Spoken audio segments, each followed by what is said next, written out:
뉴욕 증시가 혼조세로 마감이 됐습니다. 자, 최근에는 이제 뭐 특별한 이슈가 없는 상태에서 현재 벌려진 일들이 어떻게 마무리되는지 지켜보자, 이러한 관점이기 때문에 특이한 상황이 없이 기업들 실적에만 쏠리고 있습니다. 자, 그래서 실적에 대한 부분들이 좋게 나오는지 또 나쁘게 나오는지 거기에 따라서 뉴욕 증시 움직임이 결정이 되는 것 같다 생각이 듭니다. 자, 뉴욕 증시에 대한 이야기, 자세한 내용들 알아보도록 하겠습니다. 베어마켓 랠리, 즉 약세장의 랠리, 좀 말이 좀 안 맞는 것 같긴 한데, 이 베어마켓 랠리 속에서는 목표가 괴리율이 큰 종목에 베팅해야 된다라는 기사가 나왔습니다.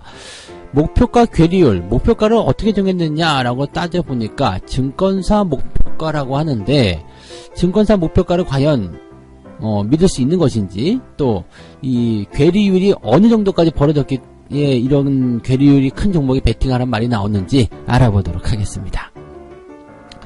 최근에 바이오주 계속 시끄럽죠? 바이오 종목군들 계속적으로 말씀을 드려야 될 것 같은 느낌인데, 바이오 종목들이 최근에 질주를 하게 되면서 코스닥 150 이번 달에만 무려 15%나 뛰어 올랐다라고 합니다. 자, 주가가 오른 만큼 공매도 잔고 비중도 크게 상승하고 있는 모습인데, 과연 어떻게 될 것인지, 또 지금 바이오 종목군들, 또 대차 관련한 부분들, 공매도, 이런 이야기들 어떻게 되는지 한번 알아보도록 하겠습니다. 네, 반갑습니다. 오늘은 10월 25일 금요일입니다. 한 주가 또 금방 지나갔네요. 어떻게 보면 10월의 마지막 금요일이기도 합니다. 자, 이제 다음 주는 그 10월의 마지막 주간이기 때문에 서서히 이제 그 월말 시점, 그 포인트를 준비해야 되는 그런 위치가 아닌가 생각이 들고요. 일단 그런 월말 시점에 대한 내용들은 뭐 중요하게 우리가 생각해 볼 만한 부분들은 윈도우 드레싱 효과라든지, 또는 이제 그 완벽하게 이제 4분기로 넘어가는 그러한 시즌, 또 불확실성이 많이 제거되는 그런 내용들, 이런 쪽으로 봐야 되기 때문에 조금 더 긍정적이지 않겠느냐라는 기대감들이 계속적으로 장에서 나오지 않을까 생각이 됩니다. 또 3분기에 실적이 어느 정도 마무리되는 단계로 들어가기 때문에 불확실성도 많이 줄어들었을 것이다 라고 생각돼서 11월경부터는 이제 그래도 연말 분위기가 좀 날 수 있는 그런 느낌들이 있지 않을까 생각이 듭니다. 좋은 분위기가 어쨌든 시장에 계속적으로 좀 형성이 됐으면 좋겠다 생각 좀 해보고요. 첫 번째 이야기 들어가도록 하겠습니다. 미국 증시도 이제 4분기가 되면은 그 연말 시즌에 대한 내용들이 좀 기업의 실적을 좀 긍정적으로 밀어 올리는 역할을 할 것이라고 생각이 좀 들고는 있습니다. 근데 이 내용들은 일단 좀 더 두고 보기는 해야 될 것 같아요. 좀 더 지켜보긴 해야 되겠습니다만, 어쨌건 시장이 가지고 있는 이러한 부분들은 충분히 이제 그 기업들 실적을 기대감으로 끌어올릴 수 있고, 또 경기가 회복될 수 있고, 이런 쪽으로 가겠다라는 그런 예상치들, 그런 것들에 대한 기대감도 좀 있긴 있는 것 같아요. 다만 이제 그 3분기의 실적을 좀 보니까 약간 좀 엇갈리는 모습들이 좀 있습니다. 지금 마이크로소프트의 3분기 실적이 시장 예상치를 뛰어넘으면서 기술주에게 활력을 제공했다, 이런 얘기가 나왔는데, 전체적으로 뭐 마이크로소프트의 실적이 좋게 나온 것은 시장의 긍정적인 부분이었고요.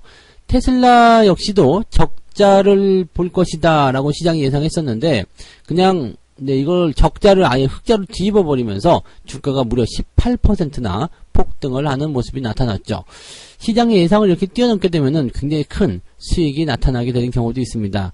그에 비해서 3M 같은 기업들은 실적이 좀 좋지 않게 나왔습니다. 근데 왜 그랬냐면, 이게 그 중국 쪽에서의 수요가 크게 나빠졌다라는 얘기가 나타났죠. 그래서 중국 쪽 수요 부진, 그리고 글로벌 시장의 제조업 둔화, 제조업 경기가 요즘에 좀 좋지 않게 나타났다는 그런 내용들에 타격을 좀 받았다라고 해서 생각했던 것보다 더 나쁜 실적을 발표했다라고 얘기가 나왔습니다. 그래서 이 내용들은 이제 지난번에 발표됐었던 캐터필러와 마찬가지로 중국의 어떤 영향을 좀 받았다라고 볼 수 있겠고, 미중 무역 협상에 대한 어떤 그 내용들이 가장 중요한 원인을 제공했다라고 볼 수가 있겠죠. 하지만 이 미중 무역 협상에 대한 내용들은 이제 1차 협상을 통과해서 2차 또는 3차 이렇게 계속 진행될 것이기 때문에 거기에 대한 기대감 정도는 우리가 그냥 계속 갖고 있는 것은 나쁘지 않을 것 같다 생각이 좀 드네요. 그래서 그런 정도 우리가 판단을 좀 해보셔도 좋겠습니다. 자, 일단은 뭐 그래서 이 중국과 관련되어 있는 기업들의 실적 하락 같은 경우는 뭐 크게 걱정하실 필요는 없을 것 같아요. 미중 무역 협상만 해결이 되면 다시 좋아지지 않을까 생각되니까 뭐 그런 부분으로 좀 이제 그 실적이 좋고 나쁘고에 하나씩 주고받는 그런 형태의 느낌이다라고 보시면 될 것 같고요. 특이한 부분은 이제 트위터가 실적이 좀 나쁘게 나타났어요. 트위터요.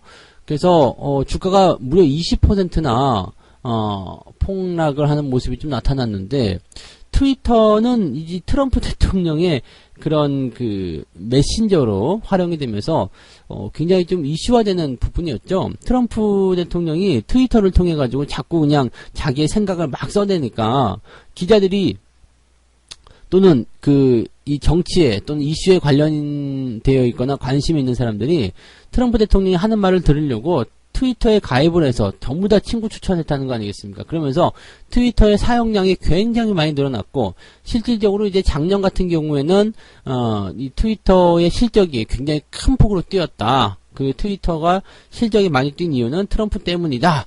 뭐 이런 식의 분석까지도 나왔었는데, 올해 3분기 들어가면서 이제 실적이 조금씩 떨어지는 모습 보니까 이제 트럼프 효과 다 한 거 아니냐 이 생각이 좀 들기도 합니다. 사실 요즘에 보면은 트럼프가 트위터를 이용해서 무언가를 썼다라는 내용들이 많지가 않아요. 그죠? 네, 뭔가 좀 이슈가 될 만한 그런 내용들이 별로 없었죠. 예전에는 그 북한 관련한 이슈라든지 또는 이제 이런 무역 협상 관련한 이슈를 이 트위터를 통해서 쭉쭉 그냥 직설적으로 내뱉게 되면서 굉장히 좀 인기를 끈 부분이 좀 있었는데, 요즘에는 좀 시들해진 것 같다, 그런 얘기가 좀 나오네요. 자, 그 다음에 금리 인하에 대한 기대감은 이제 굉장히 긍정적으로 나오고 있기 때문에 금리 인하가 이번에 될 것이다 라고 보시면 될 것 같고요.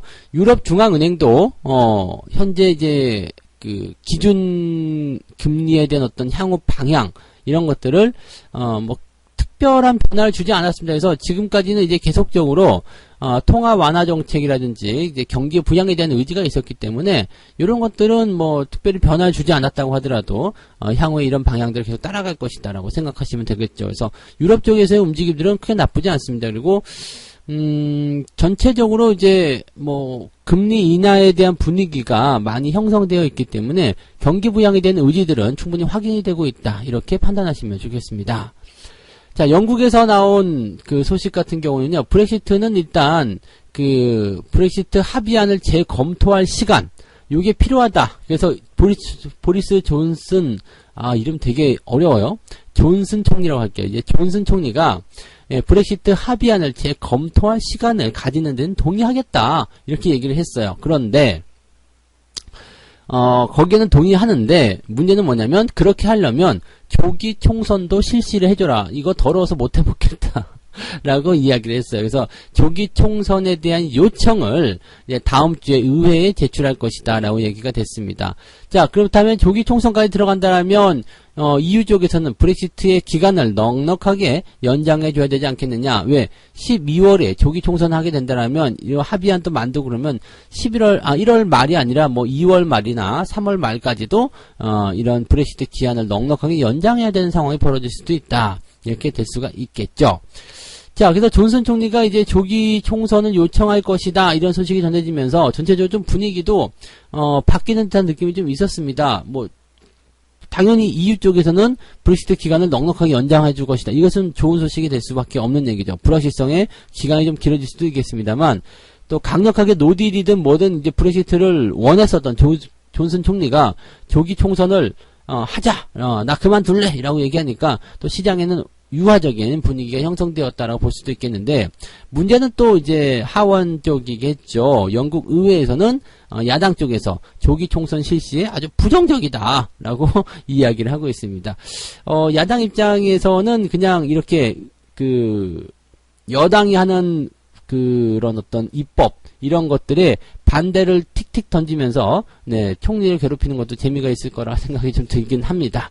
자, 아무튼 이러한 내용들이 있었어요. 그래서 브렉시트 같은 경우는 이제 점점점 악재에서 좀 멀어지고 있다. 네, 우리가 우려했었던 노딜과는 점점 멀어지고 있다라고 보시면 될 것 같습니다. 이제 경제지표도 있죠. 미국이 경제지표 발표가 됐는데, 뭐 예상했던 대로 나쁘게 나왔습니다. 9월 내구재 수주가 전월 대비 1.1% 감소했다. 예상치보다도 안 좋게 나왔고요. 신규 주택 판매 역시도, 네, 역시 예상치대로 안 좋게 나타났습니다. 0.7% 정도 나쁘게 나타났죠. 구매자 관리 지수가 그런데, 51.5가 나왔어요. 그래서 예상했던 것보다도 더 뛰어 올랐습니다. 이거는 구매관리자 지수가, 제조업 구매관리자 지수가 나쁘게 나올 것이라 생각했었는데 오히려 좋게 나왔어요. 그래서 요거는 이제 긍정적으로, 이 분석이 돼서 제조업 경기 다시 좋아진 거 아니냐, 이런 얘기가 나왔고요.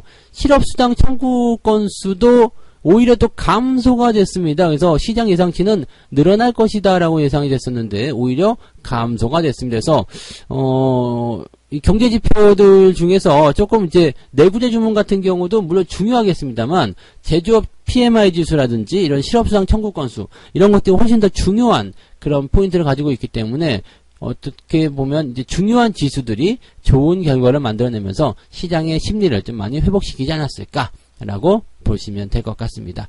전체적으로 뭐 크게 부담될 만한 내용들이 없었던 것으로 생각되는데 어쨌든 기업들 실적이 중국과의 어떤 관계들, 글로벌 시장 경기의 어떤 부담감 이런 것들로 해서 약간 경계심을 줬기 때문에 시장은 크게 오르지 못하고 혼조 양상으로 마무리되었다. 이렇게 보시면 되겠네요. 자, 두 번째 얘기 가겠습니다. 베어마켓 랠리의 목표가가 큰 괴리울 종목을 공략하라. 사실 이제 말이 좀 이상하죠. 베어마켓 랠리. 베어마켓은 약세장입니다. 약세장 랠리라는 것은 조금 이상하죠. 그런데 뭐 어쨌든 약세장에서는 시장이 움직일 때 어떤 종목에 투자를 해야 되느냐 뭐 그런 식의 의미라고 좀 보시면 될 것 같은데 이 기사가 좀 재미가 있는 게 뭐냐면, 증권사 목표가를 기준으로 잡았단 말이에요. 즉, 증권사 목표가 기준으로 현재 주가가, 크게 하락했다라고 보는 건가요? 증권사 목표 가격과 현재 주가의 차이가 큰 종목들 위주로 일단 분석을 했다고 하는데요. 첫 번째 종목이 이제 위메이드라는 종목입니다. 위메이드. 소송이 걸려있는 종목이죠. 현재 위메이드 게임주인데요. 위메이드인데 증권사 목표 주가가 5만원인데 23일 종가 기준으로 했을 때 26,000원이다 라고 되어 있습니다. 그러니까 목표 가격이 5만원을 돌파하게 된다면은 100% 가까운 수익이 나온다는 얘기가 되는 거죠. 이 저작권 관련한 소송으로 지금 주가가 급락한 상태인데 사실 뭐 이제 이 저작권 관련한 부분 같은 경우는 뭐 따져봐야 되는 거겠지만 이 부분이 잘못됐을 경우는 기업에 큰 타격이 올 수가 있습니다. 그래서 요 내용들은 좀 이제 문제가 좀 될 수 있고요. 현재 이제 액터즈 소프트하고 이 법적 분쟁이 진행이 되고 있는 상태인데 현재로서는 이제 위메이드가 조금 이제 졌죠. 한번 진 거고요. 이제 고등법원에 항소를 할 것이다 라고 되어 있습니다. 그러니까 이제 뭐 소송이 걸려 있는 상태에서는 굉장히 시끄러운 부분이 될 수밖에 없습니다. 그래서 지금 보면 이제 근데 이 증권사 연구원은 항소심에서 패소를 한다고 하더라도 펀더멘탈에 영향은 없을 것이다 라고 얘기가 되어 있는데 요거 같은 경우는 네, 그렇겠죠. 뭐, 일단, 사송에서 졌기 때문에, 여기에서 뭐, 변화가 없을 것이 생각되는데, 목표 주가가 어떻게 나온 것인지 모르겠어요. 이 목표 주가가 5만원이라고 나와 있는데, 이 목표 주가 5만원을 도대체 어떤 식으로 해서 형성을 시킨 것인지 모르겠고, 증권사 목표 주가는요, 주가가 계속해서 약세를 보이게 되면 은근슬쩍 또 다시 따라서 내려옵니다. 목표 주가 하향 조정 그렇지만 현재 주가 대비해서 괴리율이 굉장히 크기 때문에 투자 의견은 매수 이런 식으로 나오는 리포트가 굉장히 많습니다. 그래서 조심하셔야 되는 부분이 있고요. 2위 업체도 이제 오이솔루션인데 오이솔루션 같은 경우도 현재 이제 증권사 목표 주가가 75,000원 근데 현재 실제 주가는 49,000원 괴리율이 84%다라고 되어 있습니다. 뭐 오이솔루션 다 아시겠지만 이제 5G 장비의 대표 주자인데 이런 종목들 같은 경우도 보면은 네 목표 주가만 따라서 그냥 그대로 갖다 꽂히기는 조금 애매한 부분이 있겠죠. 또 장비와 관련된 부분들 같은 경우는 5G가 이제 구축이 되는 과정에서 초기 시점에는 굉장히 주목을 받을 수 있겠습니다만 그 이후에는 상당히 좀 뭐랄까 좀 퇴색되는 그런 의미들이 나올 수 있거든요. 그래서 장비가 다 구축이 되고 나면 5G를 이용한 컨텐츠라든지 기타 다른 쪽으로 움직임이 나올 수 있죠. 즉 5G라는 커다란 덩어리 안에서 시기에 따른 종목들 구성이 달라진다는 얘기죠. 초기에는 뭐 장비라든지 또는 뭐 통신망 구축에 따른 그런 부분들이 커지는 반면에 이제 중기로 들어갈수록 이제 통신망 구축이 다 끝나고 나면 장비는 이제 유지보수나 그런 쪽으로 들어가는 거지 이제 신규 장비가 발주되는 그런 내용들은 많지가 않다는 얘기예요. 대신에 그것을 활용해서 뭐 빅데이터라든지 또는 뭐 셋톱박스 뭐 기타 여러 가지 다른 쪽에서의 움직임들이 나타날 수밖에 없다는 얘기가 되는 거죠. 그러니까 이런 컨텐츠를 위한 그런 어떤 움직임들이 만들어져야지 지금 장비 구축을 위한 내용으로 들어가서는 조금 재미없을 것이라는 얘기를 예전에 해드린 적이 있는데 그 부분에 대한 것들이 지금 계속해서 나타나고 있다고 보시면 될 것 같아요. 그래서 5G에 대한 내용들은 이렇게 업종별로 이렇게 흘러가는 흐름들이 좀 다르게 나타나고 있다고 보시면 되겠네요. 자, 그 다음에 이제 증권사 목표가 대비해서 괴리율이 큰 종목들, 뭐 더 많이 있어요. HSD 엔진, 상하프론테크, 오스틴 임플란트, 동화기업 등등등 많은 기업들이 지금 60% 이상대의 괴리율을 가지고 있다. 그래서 매력적이다라고 얘기하는데, 이 부분에 대해서는 이제 일요일날, 10월 27일날, 테마주 진단 시간에 자세하게 종목들, 몇 개 찝어서, 네, 진단을 따로 해드리도록 하겠습니다. 그래서, 증권사 목표 가격이 큰, 목표가와 현재 주가에 간의 그 괴리율이 큰 종목에 투자하라. 이런 얘기가 일단은 나오고는 있는데, 요 부분은, 네, 조금, 네, 우리가 고민을 많이 해봐야지 되는 내용입니다. 단순하게 증권사 목표 가격이 높다고 해서 무조건 덜컥 매수했다가는 아주 안 좋은 상황을 볼 수 있다라고 말씀을 드리고 싶습니다. 항상 주의하셔야 되는 것이 증권사 목표 주가다라는 것을 꼭 명심하시기 바라고요. 삼성전자가 260만원을 갈 때 증권사 목표 주가가 400만원을 찍었다라고 하면서 400만원 목표 주가 나오면서 주가를 조정시킨 그런 큰 이유들도 많이 있었습니다. 그래서 그런 것들 꼭 참고하시기 바라고, 증권사 리포트가 네, 맞을 때도 있지만 틀릴 때가 훨씬 많다라는 것을 꼭 명심하시기 바랍니다. 자, 세 번째 이야기 가겠습니다. 약간 또 논란이 될 수 있는 그런 주제네요. 네, 바이오주 종목들이 질주하면서 코스닥 150 이번 달에만 15% 껑충 뛰어올랐다. 바이오주 종목들이 이제 굉장히 강세를 좀 보이고 있는 모습입니다. 그래서 이제 공매도가 이제 손실을 보고 있다, 뭐 이런 얘기들, 그래서 공매도를 척결하자 등등의 이야기를, 공매도가 그 어느 때보다 뜨거운 이슈가 됐었던, 그런 시기가 아닌가 생각이 듭니다. 지금 보면 이제 코스닥 종목군들 시총 상위권 땡겨서 올라가는 모습 보면은 이제 바이오주 종목들이 중점적으로 만들어지고 있죠. 지금 그런데 이제 대차 비율이 사상 최고 수준으로 같이 높아지는 그런 상황이 좀 벌어졌습니다. 그래서 지금 보면은 이제 바이오주 종목들에 대해서 개인들이 생각했었던 것만큼 공매도의 환매가 많이 들어오지 않고 있다라는 것, 그것을 꼭 아셔야 될 것 같은 느낌이에요. 지금 보면 HLB를 비롯해서 뭐 신라젠, 그리고 뭐 헬릭스미스, 그 다음에 셀트리온 헬스케어, 셀트리온 제약 등등 뭐 메지온 이런 기업들이 굉장히 많이 있단 말이에요. 예, 뭐 이슈가 되는 종목들도 있고 이슈가 되지 않는 종목들도 있지만, 물론 이제 가장 논란의 중심이 됐었던 것은 이제 HLB가 될 것이고요. 지금 유럽 종양학회에서 베스트 오브 에스코죠? 에스모?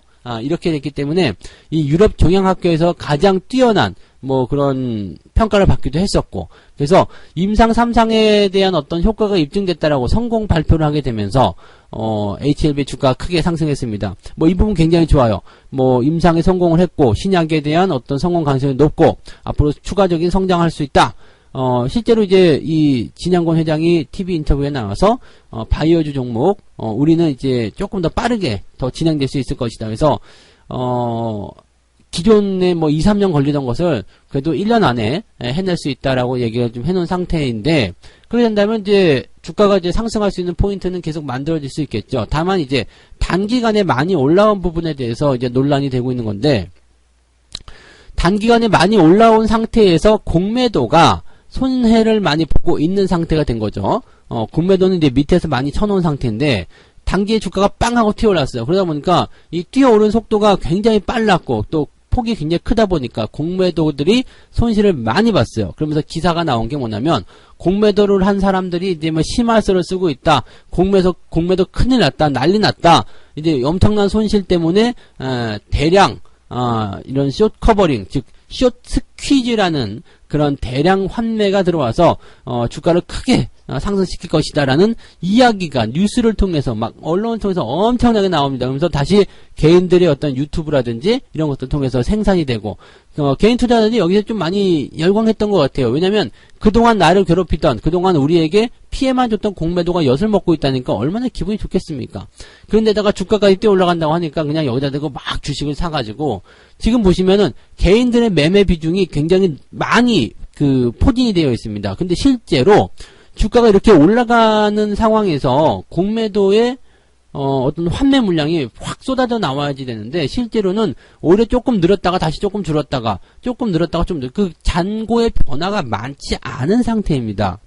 그래서 지금 보면은 공매도 잔량이 거의 480만 주, 490만 주 가까이 나와 있는 상태죠. 그래서 공매도의 잔량이 아직까지도 이렇게 많이 있다라는 부분들은 여전히 부담이 되는 내용이죠. 생각했었던 대로 공매도가 환매가 나와야 되는데 환매가 안 나오고 있다. 그렇다면 개인들이 생각했었던 그런 숏 스퀴즈, 즉 이 대량 환매의 어떤 주가 상승 효과가 안 나올 수도 있다는 얘기죠. 그러면 개인들 매수는 언젠간 한계에 부딪히게 됩니다. 들어올 때 계속해서 큰 상승, 공매도의 환매를 보고서 들어왔는데 공매도가 얘네들이 버티고 있어. 매도가 안 나와. 그러면 어떻게 되겠어요? 지치는 사람들이 생긴단 말이죠. 하나씩 둘씩 매도하는 사람들이 나타나게 되면 주가에는 변동성이 생길 수밖에 없다는 얘기가 됩니다. 그래서 공매도의 어떤 환매에 따른 그런 부분들은 좀 지켜보실 필요가 있죠. 그래서 물론 뭐 수익을 많이 보고 계신 분들이야 뭐 큰 상관없겠습니다만은 신규로 들어오시는 분들은 이런 변동성이라든지 이런 변수에 반드시 여러분들이 좀 확인을 해보실 필요가 있다는 얘기죠. 그냥 맹목적으로 그냥 지금도 들어가면 수익 나겠지라고 생각하면서 그렇게 들어가시는 것은 상당히 위험한 투자가 될 수 있다는 것을 꼭 명심하시기 바랍니다. 그래서 가지고 계신 분들이야 뭐 수익 나고 있으니까 큰 상관없겠습니다만 최근에 신규 매수를 고려하시는 분들은 반드시 이 공매도에 대한 부분들 확인하시고 대응을 같이 해보시는 게 필요하지 않을까라고 생각이 듭니다. 그래서 이런 내용들 여러분들한테 말씀을 드려봅니다. 자, 이렇게 해서 오늘 세 가지 이야기 전달해 드렸습니다. 뉴욕 증시는 엇갈린 실적 혼조, 실적이 나타나면서 혼조 양상을 좀 보였다. 그 외에도 이제 여러 가지 기타 재료들이 있는데 특이한 내용이 없습니다. 그래서 미국 증시에 대한 부분들은 지금 현재 어느 방향성을 결정한다기보다는 조금 지켜보는 입장 이런 식으로 나오고 있다라고 보시면 되겠고요. 베어마켓 랠리에서는 목표가 괴리율이 큰 종목에 베팅하라라고 되어 있는데 그 목표 가격이 증권사 목표 가격이라는 것이 좀 문제일 것 같아요. 증권사 목표 주가는 대체적으로 차트의 상황, 현재 주가의 상황을 고려하지 않은 채 가격만을 고려하거든요. 그래서 이런 것들은 별로 권장하고 싶은 내용은 아니다라고 말씀을 드리고요.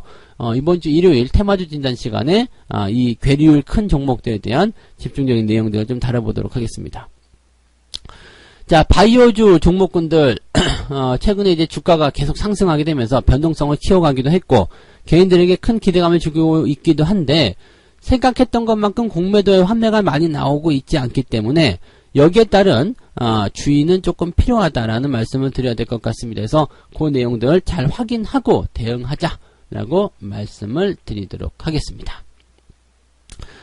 자, 책 한 꼭지 읽고 마무리 하도록 하겠습니다. 갑자기 50달러에서 70달러로 뛰어오르는 주식은 없었다. 다시 말해서 상승세를 타고 50달러까지 오른 주식이 다시 45달러로 후퇴하는 현상은 마치 무용가가 도약을 위해 움츠리는 그런 행동과도 같은 것이다 라고 얘기합니다. 이것은 이제 눌림목에 대한 이야기죠. 주가가 계속해서 상승세를 쭉 보이지는 못합니다. 어느 정도 일차적인 상승을 보였다라면 한 단계 정도 들어와서 움직임을 보여주고 그 이후에 다시 주가 반등을 이끌어낸다는 얘기가 되는 거죠. 그래서 계속 직선으로 상승만 하는 주식은 없다라는 것을 꼭 여러분들이 명심해서 생각해 주시면 좋겠다. 이 말씀을 같이 드려봅니다. 자, 오늘은 여기까지 말씀을 드려보고요. 오늘은 불금이죠. 불금. 자, 증시가 좋게 형성이 된다라면 불금을 더 신나게 즐기실 수 있을 것 같아요. 여러분들 모두 오늘 하루 즐거운 투자 되시기 바라고요. 성공 투자 강력하게 기원하면서 여러분들 즐거운 주말이 만들어지시기를 바라겠습니다. 저는 다음 시간에 다시 올게요. 고맙습니다.